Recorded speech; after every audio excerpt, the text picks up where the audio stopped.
Hi friends, प्रतिदिनेर मतो आजकेरो चले एलाम नतून एकटी रेसिपि निये। आजकेर बानाबो भीषणই मजादार चिरुनी पिठा। खूब सहजे चिरुनी दिए किभाबे এই পিঠাটা বানিয়ে নিতে পারবেন তাহলে চলুন একবার দেখে নিন রেসিপিটি। একবার দেখলে আপনিও বানিয়ে নিতে পারবেন। রেসিপি প্রথমে একটি কড়াইতে জল গরম করে তার মধ্যে দিয়ে দিয়েছি লবণ, তারপর দিয়ে দিচ্ছি এখানে চালের গুঁড়ো। 2 কাপ চালের গুঁড়ো দিয়ে একটু নেড়ে চেড়ে আমি এটাকে 5 মিনিটের জন্য ঢেকে রেখে দেব। 5 মিনিট পরে এখান থেকে এটা নিয়ে একটা ডো বানাবো। ঢেকে রেখে দিলাম। তারপর এখান থেকে নিয়ে এই যে দেখুন এখন কিন্তু খুবই গরম আছে, সেই জন্য হাতে অল্প অল্প করে একটু জল দিয়ে তারপর এটাকে একটা ডো বানিয়ে নেব। বেশ সফট একটা ডো তৈরি হবে, খুব বেশি শক্ত ডো হবে না। এখানে যে ডিজাইনটা আমরা বানাবো তার জন্য সফট একটা ডো লাগবে। যদি দেখেন ডোটা শক্ত হয়ে গেছে তাহলে আপনারা হালকা হালকা গরম জল দিয়ে ডোটাকে একটু নরম করে নেবেন। এখন এখানে আমি একটা পরিষ্কার চিরুনি নিয়ে নিয়েছি। অবশ্যই চিরুনিটি পরিষ্কার হতে হবে, যেহেতু আমরা এটা খাবো সেই জন্য নতুন চিরুনি দিয়ে এই পিঠাটা বানিয়ে নেব। হাতে আমি এভাবে একটু একটু ডো নিয়ে লম্বা করে দিচ্ছি। তারপর দেখুন চিরুনিটা দিয়ে এভাবে ঘুরিয়ে দিলেই কিন্তু খুব সুন্দর একটা ডিজাইন তৈরি হয়ে যাচ্ছে। একই রকমভাবে সব পিঠাগুলো আমি এখানে তৈরি করে নিয়েছি। দেখুন খুবই সুন্দর লাগছে দেখতে এগুলো। এখন এগুলোকে আমরা ফ্রাই করে নেব।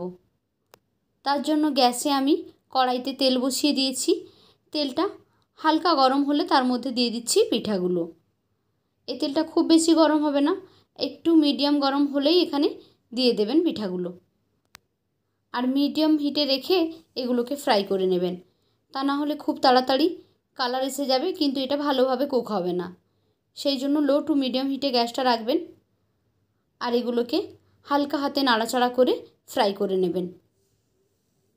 সব পিঠেগুলো আমি এখানে দিয়ে দিয়েছি। এবার কিছুক্ষণ অপেক্ষা করব, তারপর এগুলো গোল্ডেন ব্রাউন একটা কালার করে ভেজে তুলে নেব। এই যে দেখুন খুব সুন্দর একটা কালার এসে গেছে। এই পিঠাগুলো খুব তাড়াতাড়ি ভাজা হয়ে যায়, খুব বেশি সময় লাগে না এগুলোকে ফ্রাই করতে। এখন আমি এগুলোকে উঠিয়ে নিচ্ছি।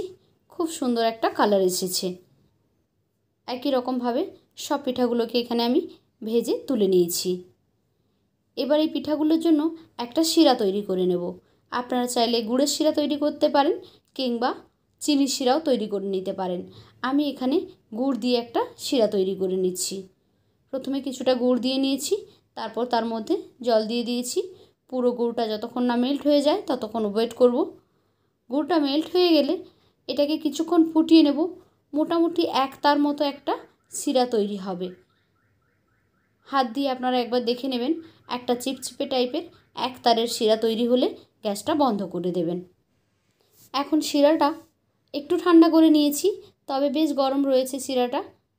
হালকা হালকা গরম থাকতেই এর মধ্যে পিঠাগুলো দিয়ে দিতে হবে। যেহেতু পিঠাগুলো আগে ফ্রাই করে রেখেছিলাম তাই পিঠাগুলো একটু ঠান্ডা হয়ে এসেছে, সেই জন্য এই শিরাটা একটু গরম থাকতে থাকতেই পিঠাগুলো দিয়ে দিয়েছি। কিছুক্ষণ নাড়াচাড়া করে নেব। খুব বেশি সময় কিন্তু এই শিরাতে ডুবিয়ে রাখতে হয় না, যেহেতু পিঠাটা আর শিরাটা একটু গরম গরম আছে সেই জন্য এগুলো খুব তাড়াতাড়ি শোক করে নেবে রসটা। তাই 1-2 মিনিট মতো রেখে এবার এগুলোকে আমরা তুলে নেব। এখন ছেঁকে তুলে নিচ্ছি। রেডি হয়ে গেল আমাদের চিরুনি পিঠা।